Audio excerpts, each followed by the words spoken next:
Ayer se confirmó lo que era lamentablemente predecible. Los 5 soldados desaparecidos en el río Ilave también habían fallecido. A las 2 de la tarde, buzos de la Marina de Guerra del Perú extrajeron el cuerpo del último soldado fallecido en el río Ilave, con lo que se elevó a 6 el número de estos jóvenes fallecidos. El mayor de ellos tenía 24 años y los demás estaban entre los 20 y 19.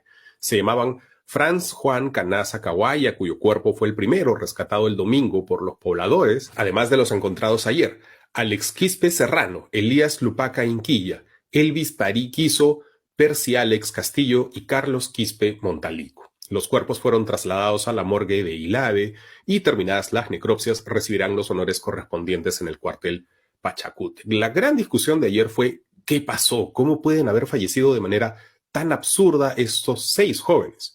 Por un lado está la versión oficial, la del Comando Conjunto, se las contamos ayer y la han repetido ayer todos los medios.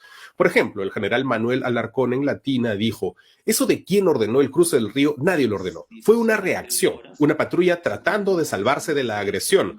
Podían ser linchados a pedradas y el personal determinó pasar el río arriesgando su vida. Y de hecho ayer también se difundió un video en el que un oficial le pregunta a los soldados que están allí cubiertos con frazadas qué fue lo que les pasó. Algunos de ellos levantan la mano y dicen: el motivo por el que cruzamos el río fue que no teníamos escapatoria para ningún lado. Eran un aproximado de 800 a 900 personas que prácticamente nos rodearon.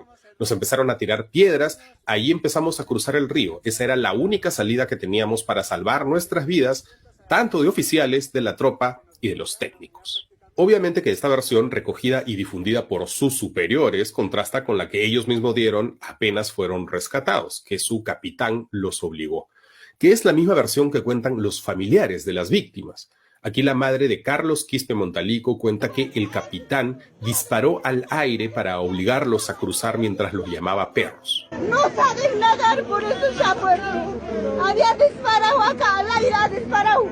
¡Pasen, perros de mierda! Había gritado, por eso los soldaditos han cruzado al agua. Según el periodista Bruno Amoretti de Hildebrand en sus 13, el autor de las órdenes fue el capitán Josué Frisancho Lazo, un sujeto que además cuenta con denuncias por violación sexual y otra por violencia física y psicológica.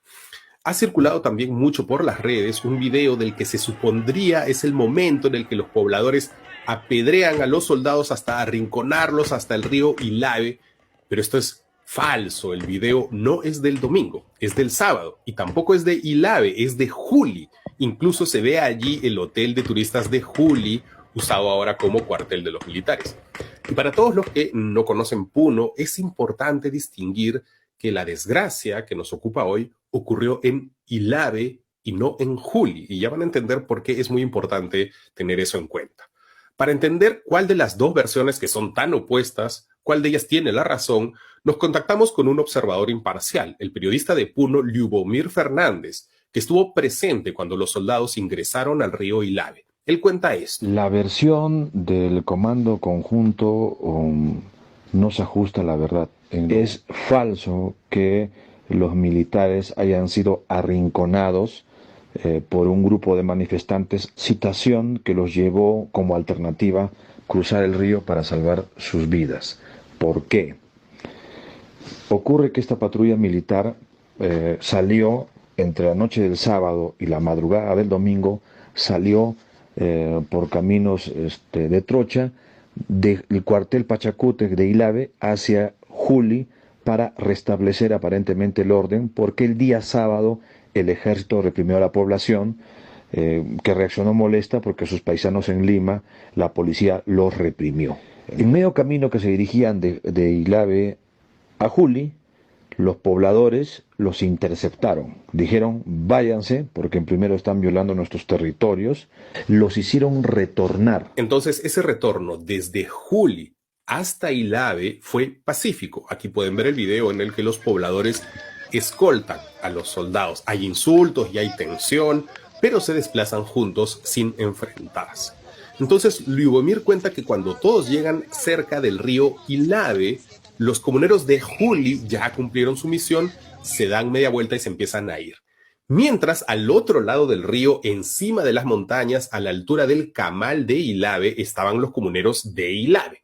Lyubomir estaba con ellos. Y ven esto. La patrulla que fue escoltada por comuneros, fueron dejados en la carretera y como ya era jurisdicción de Ilave, de la provincia del Collao Ilave, entonces estos señores se alejan, ¿no es cierto?, del contingente que los trajo de Juli custodiándolos, y entonces en ese momento empiezan a disparar a los comuneros aymaras de la ciudad de Ilave que estaban apostados en lo alto de los cerros. Yo también estaba ahí, en lo alto del cerro. Entonces los de Juli ya se están yendo, los de Ilave están viendo y entonces escuchan disparos que asumen que son contra ellos, pero podrían ser también los que mencionó la madre, los tiros al aire del capitán obligándolos a meterse al río.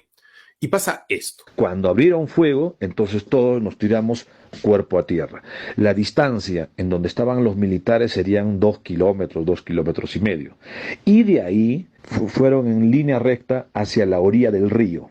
¿Cuál era el propósito de ir a la orilla del río? Ellos querían cruzar camino, ¿no es cierto?, cruzar el río para cortar camino con el propósito de entrar por el Camal hacia el cuartel de Pachacuti y de Ilave. Al ingresar al río, antes de ingresar al río, nuevamente abrieron fuego. Ingresan al río, un primer grupo logra cruzar el río y hay un segundo grupo que no corrió la misma suerte porque llevaron la peor parte. El segundo grupo, 5 de ellos estaban ahogándose, ¿no es cierto? Y cuando los comuneros se percataron de lo alto de los cerros que se estaban ahogando y estaban sufriendo, ¿no?, para salir del agua, todos bajamos, incluido yo, que estaba en el lugar de los hechos, bajamos hasta la orilla del río. Y entonces los rescataron a 5 soldados. Y la situación se tornó dramática porque del otro lado de la orilla se vio que los soldados estaban arrastrando por la orilla el cuerpo de un soldado sin vida. Ese momento la situación se tornó tensa. En ningún momento los aymaras que estaban en los cerros, ¿no es cierto?, los apedrearon porque lanzar una onda a una distancia de 2 kilómetros, ni un francotirador, o sea, era falso. El Comando Conjunto de las Fuerzas Armadas le debe a los familiares de estos muchachos, por lo menos, la verdad. Por lo menos.